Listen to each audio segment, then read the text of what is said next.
we grew. We actually, from being faithful, from studying, from staying on point. Remember I said we lost 70% in 15 and even more in 16. We quadrupled our revenue by 17.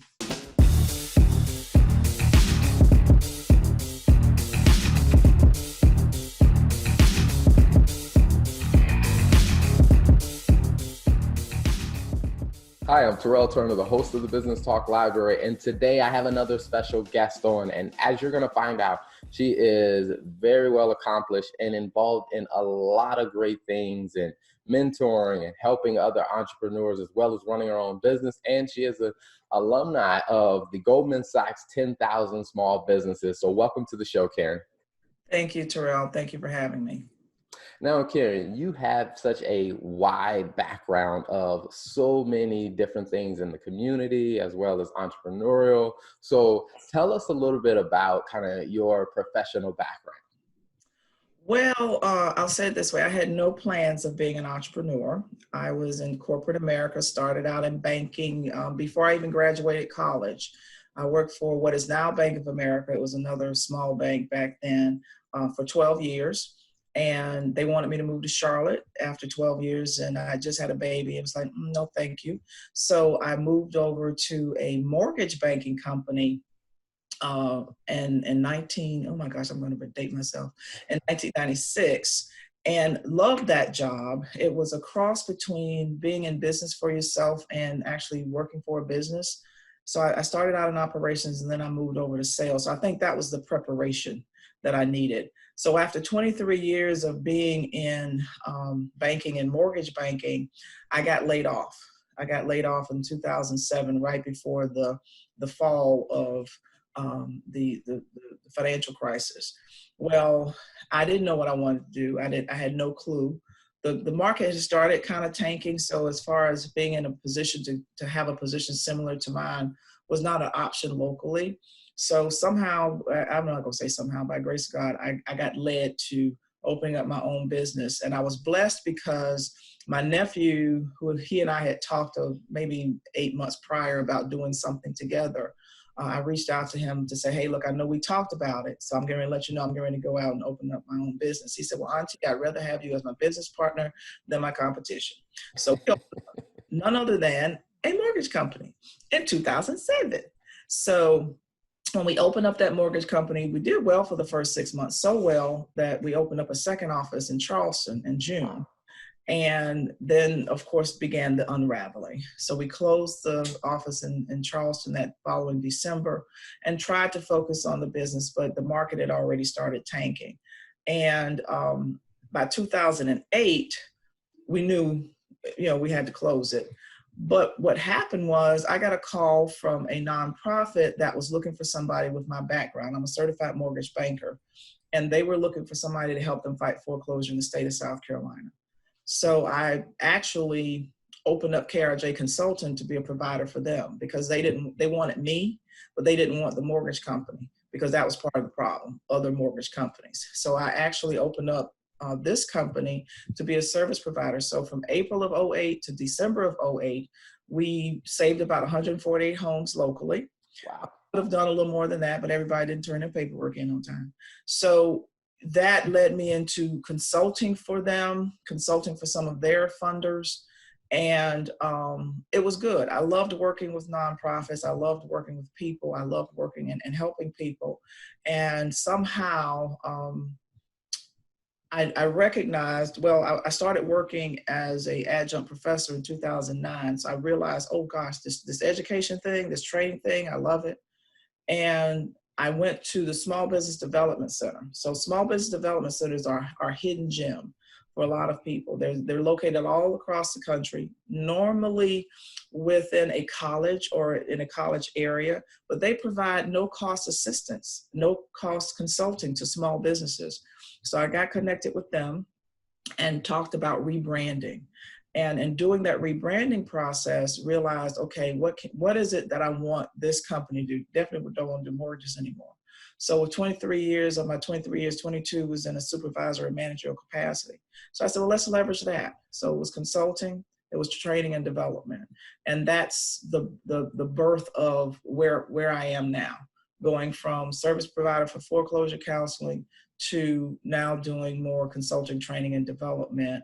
And here we are. We celebrated our 12th year anniversary in April.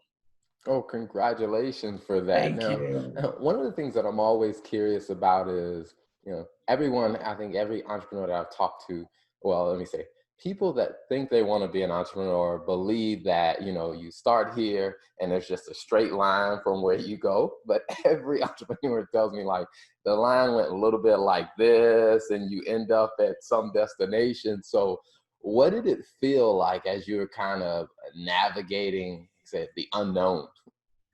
Oh my gosh. So the unknown was real for me because I was that person that needed to know where I was going, when I was going, how I was going to get there, and what more transportation would be. It doesn't work that way in this world. So, I share with people there's a thing called reacting and then responding. Reacting means that you're at the mercy of whatever's happening and you just have to react to it. Responding means you put some kind of plan in place and now you're in a better position to make good decisions. There's a book called The Entrepreneurship Roller Coaster written by Darren Hardy. If you're thinking about going into entrepreneurship, I thoroughly recommend that book because it talks about the highs and the lows. It talks about, the challenges that you have. In entrepreneurship, when I was in corporate America, I didn't have to worry about anything. I got up in the morning, I went to work, the paycheck was in the mail, okay? This environment, if you don't hunt and I don't say hunt and catch, right? Because you can hunt all day long, come home with nothing. But if you don't hunt and catch, you don't eat. And there have been times when on this entrepreneurship roller coaster that I've been like, oh my gosh, what? Okay, really? But by grace of God, there's always the prayer was always answered, and it was always answered just in time. And I think a lot of that had to do with my preparation and being hungry for knowledge and wanting to learn and position myself to be ready for the opportunity when it came. And mine was even more of a up and down because we opened up in '08. I got into government contracting in 2013 is when I got certified and started doing some training for the Department of Transportation for their DBE program. And then I got into government contracting on the federal side and things started looking up. Got a contract here, got a contract there. Well, that's all fine and good because that's a whole nother learning process, totally different from everything else that I had ever done. And then in 2015, we were headed, our revenue was going up. In 2015, my father got sick. Now, when daddy gets sick and I'm his primary caregiver, some things have to give way. And it was the business. Now, granted, I had stuff that I was still doing, but he became priority. We lost 70% of our revenue that year. Wow. And at the time, I didn't care because I'm taking care of daddy. So from, September to December, it was up and down with him and up and out of the hospital. He came home hospice in December. January of 16, he passed. So broke my heart, but he was 86 when he passed, had lived a nice, wonderful, fulfilled life. And shortly after that, I started coming back out, right? Building the business again, trying to get back on track. Well, I got kicked again. My son, same year, June, graduated from high school on June 1st, had a ruptured brain aneurysm on June 1st. Oh, wow.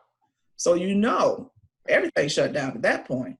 But I had a business. I had people that were on my payroll. I had things that I still had to take care of. I think we had just landed a contract that March, I believe. So it wasn't a huge contract, but it was still something that I had to work on. And there were some other things that I had in play I was trying to figure out. So I had my computer, in his ICU room. I'm sitting there watching him, taking care of him. I did a little bit of work, but I had to take care of him first. So he was in the hospital for 37 days. We came home for 2 days, and then we moved to Atlanta for 2 months because his rehab was at the Shepherd Center in Atlanta.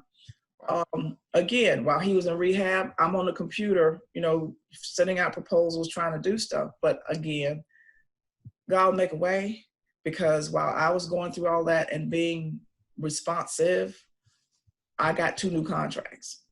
And then I had support here in Columbia that allowed me to still stay in Atlanta with my family and have the contracts work out. So we grew, we actually, from being faithful, from studying, from staying on point, remember I said we lost 70% in 15 and even more in 16. We quadrupled our revenue by 17. So when you look at what's going on right now, one of the things that I share with people is this too shall pass, right? There have been crises that I have faced. I have faced all the regular ones with everybody else, the flood that we had here locally, the financial crisis. I've gotten laid off. I've had 2 critical family issues, but this too shall pass. My favorite quote is by Aristotle, and it says that in our darkest moments, we must focus on the light. And when we focus on the light, we get more light. When we focus on the darkness, we get more darkness. I didn't have time to focus on darkness. I claimed my son's victory the night that he went into the hospital and when he went through all his brain surgeries. So I just tell people this is a fun, exhilarating, challenging, scary, thrilling, all of those and above ride. But I promise you, if you do it right, it's so worth it. It is so worth it. Awesome. And now, speaking of what you talked about with the learning aspect, what are some of the things that that you were doing to make sure you were still learning as you were navigating that journey? Well, remember I told you earlier that I got to know when, how, where, what flavor, and all that other good stuff. So to satisfy that appetite, I do a lot of reading. My reading comes in, you see all back here, right? So I look at all kind of books. So one of my lessons recently, well, not recently, let's say, so I went from 28 to 2008 to maybe 2017. So that's when we quadrupled, right? Our revenue. Well, the skill set that I had that took me from here to here was fun. It was great. I love that skill set. And I would share whatever I knew with any other entrepreneur that wanted to know it. But what I realized is that the skill set that I had gained to take me from here to here was not the skill set that was going to take me from here to here. I had to get a whole new skill set because now we're talking about scaling. When you're running a business, I was able to take it solo in my operations from here to here. If I want to go any further, I have to grow my business. I can't do it I can't go beyond my cable toe. I can't go beyond my capacity. So now I have to figure out how to, actually last year in April, I read 4 books in a month. I have never done that, but I was hungry for information. Okay, how do you do this? How do you do this scale thing? How does this thing work? And the books that I read were awesome and they helped me. I went through the Emerging Leader Program. The one that we did was based in Charlotte. That was a 7-month program, phenomenal, right? And they give you, by the time we went through that program and finished, we had a full growth plan to help me figure out what it is I needed to do to grow the business. And then I was blessed to be accepted into the 10,000 Small Business Program. That's another blessing. But leveraging the Small Business Development Center. Our Department of Transportation offers trainings for small businesses. Our local city and county offer different trainings for people. And now I do some of the trainings for them. When I first started leveraging, and I still leverage the Small Business Development Center, and most of these things at no cost.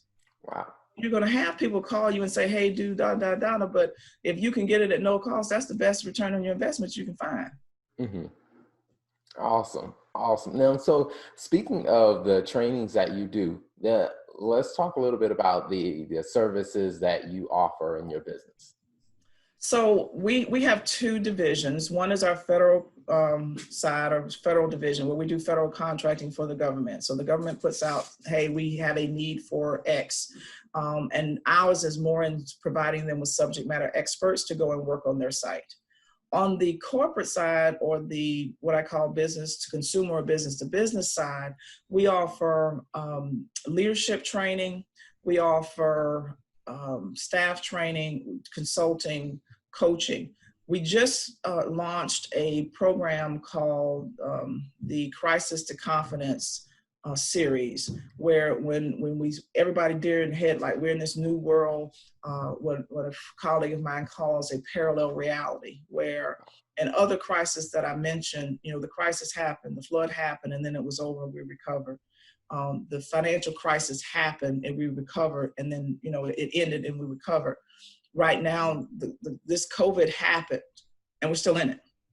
right? So that's the parallel reality. So we got to figure out, okay, how do we maneuver this thing while we're in it, knowing that we have no idea when the end game is going to be, but we still have to be prepared. So we put together a 4-part series webinar to teach people all of the skill sets that they need to be able to respond to this crisis and not react to it. And not just this crisis, but any crisis. I'll give you just as an example. There's a thing called change management. You can manage change, or change will manage you, right? And the thing there are 3 things constant in the world. You're gonna live, you're born, you're gonna die, and in between there you change, right? Mm-hmm. If you manage the change, you have a better outcome. So here's some examples of change. The employee who is your go-to person, you give them 80% of the work because they're just doing a great job. They come in every day, they're on time, they're doing everything they need to do. And then to acknowledge or recognize them, you say, okay, you're doing such a good job, I want to promote you. And now you're going to be responsible for these 10 people. Remember I said that there was a skill set that I learned from here to here that took me from here to here? Well, when you're doing a single individual function, that skill set that you were using for that function is not the same function that you need to manage people. Totally different thing. And we set our leaders up for failure when we just place them in a position and we don't give them the skills and the tools that they need to effectively manage people. So one of the things in our change management platform that we offer is helping people go through and understand what they need to do to provide their staff with. So we will do the training, or we will do the coaching, leadership development. We have programs that we put together for that. But the main thing is one of the things I believe in is self-leadership. So self-leadership means that I can't lead somebody else until I can lead myself. So one of the components of the Crisis to Confidence platform that we just launched is in self-leadership. So we are actually repurposing that. It was a live event, but we're repurposing that and then plan to have it out hopefully in August so that people can go back and take that course, because it's an evergreen course. It's something that was powerful. I'll share with you what my team said. So we were putting together the course, and we have marketing team members and graphic team members and whatever, and we were telling them, okay, we're going to put this out there, and here's what you need to do, and this is how much it's going to cost. And they were looking at us like, okay, yeah, right, really. But they sat through the course. And they said, oh my gosh, we had no idea. This stuff is powerful. Y'all didn't charge it.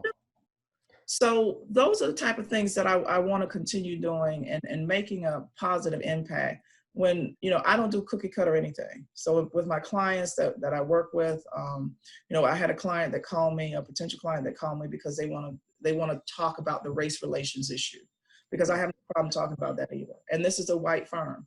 And I said, okay, but let me understand what it is that you're really trying to accomplish here. So I go in and we talk specifically about examples and pain points and what it is that they're trying to accomplish.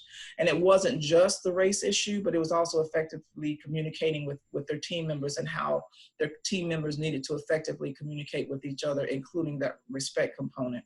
So when we offer our services, we're going in to really do the triage. What's your temperature? What's your weight? What's your whatever? Tell me your pain, because I don't want to give you just an aspirin, right? An aspirin product for something that may be more severe. So we go down into the roots to help our clients figure out what it is that they need to resolve. Okay, awesome. Now, so where can people find you online or on social media? Well, our website is krjconsulting.com, and we have a Facebook page, KRJ Consulting. We have an Instagram page, KRJ Consulting. Most of the stuff right now is under Karen R. Jenkins, but we're converting everything over.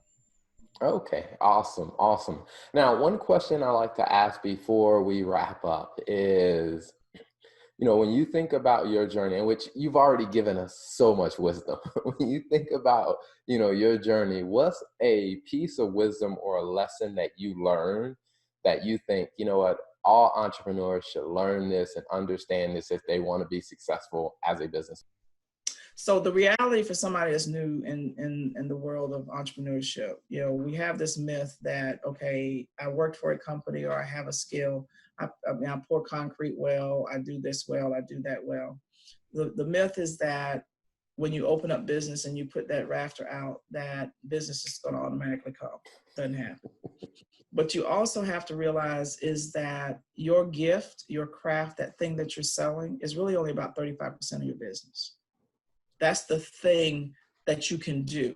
The running of the business is 65%. And if you don't know that, then you need to go and learn it.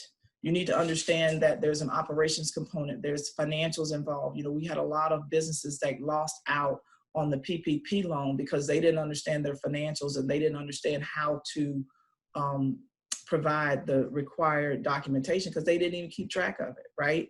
So if you're going to be in business, we need to be in business for real. So leverage the resources. Score.org, SCORE.org is a great resource if you're just starting out. And even if you're not starting out, because they provide free or no cost mentors or your retired people that have been executives in various companies. And then they come in and their website has a plethora of things that you can look at night. Still looking at TV, look at some of these online classes that they have that teach you about accounting, marketing, all kind of stuff. But just understanding all of the components of and knowing where to get your resources when you need them.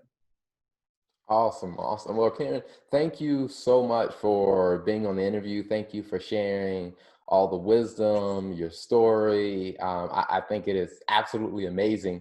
Like I said, the normal challenges you've been through, plus the personal challenges, but to still be able to develop a strong and impactful business. So thank you so much for being on the show. Thank you for having me.